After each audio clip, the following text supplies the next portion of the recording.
আসসালামু আলাইকুম। আশা করি আপনারা সবাই ভালো আছেন। আলহামদুলিল্লাহ আমিও ভালো আছি। আজকে একটি টপিক নিয়ে আপনাদের সাথে কথা বলবো। মানুষে মানুষে দাঙ্গা, মানুষে মানুষে প্রতিহিংসা, মানুষে মানুষের খারাপ চাওয়া, জাস্ট এটাই। আমার পৃথিবীতে আসার পর থেকে আমি অনেক ধরনের মানুষ দেখেছি, ভালো মন্দ, আন্তরিক, ব্যবহার কদার্য, অনেক মানুষ দেখেছি। ফ্যামিলিগত হোক, পারিপার্শ্বিক আত্মীয়তার ভিতরে অনেক মানুষ দেখেছি। মানুষের ব্যবহার না, কিছু কিছু মানুষের ব্যবহার এত ভালো লাগে, মনে হচ্ছে তারা আপন না হয়েও অনেক আপন।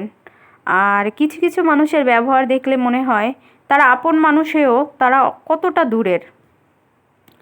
কত কদর্য ব্যবহার তাদের, মুখ দেখলে মনে হয় মানে কেমন একটা ভাব তাদের মুখে সবসময়, গোঁড়ামি, গম্ভীর ভাব, মানে নিজের ভিতরে একটা অহংকার অহংকার ভাব এরকম দেখা যায়।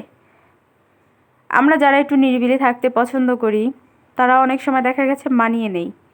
একটা মানুষ মানিয়ে নিতে নিতে নিতে নিতে দেখা গেছে একটা সময় চলে আসে মানুষগুলো না মানে অন্যরকম হয়ে যায়। তারা প্রতিবাদ করতে শিখে, মানে আপন মানুষগুলো বুঝে না বা পর মানুষগুলো বুঝে না যে এরাও কোনো কিছু বুঝে। মাঝে মাঝে আমরা জেনেও না জানার ভান করে থাকি, মানে তাদেরকে ছেড়ে দেই ঠিকই, কিন্তু ছাড় দেই না। একটা পর্যায়ে এসে ঠিকই তাদের সাথে আমরা তাদের মুখে তর্ক করলেই তো তখন মানুষ খারাপ হয়ে যায়। এটাই বাস্তবতা। আমরা ভালো থাকতে চাই, কেন আমাদের ভালো থাকতে দেওয়া হয় না একটু বলুন তো? আমরা যারা ভালো আছি, ভালো থাকার অদম্য ইচ্ছা প্রকাশ করি, তারপরও কিছু কিছু মানুষের ব্যবহারে আমাদের খারাপ হতে বাধ্য করা হয়।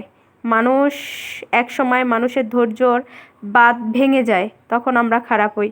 কেন বলতে পারেন? আপনাদের কাছে এটাই আমার প্রশ্ন।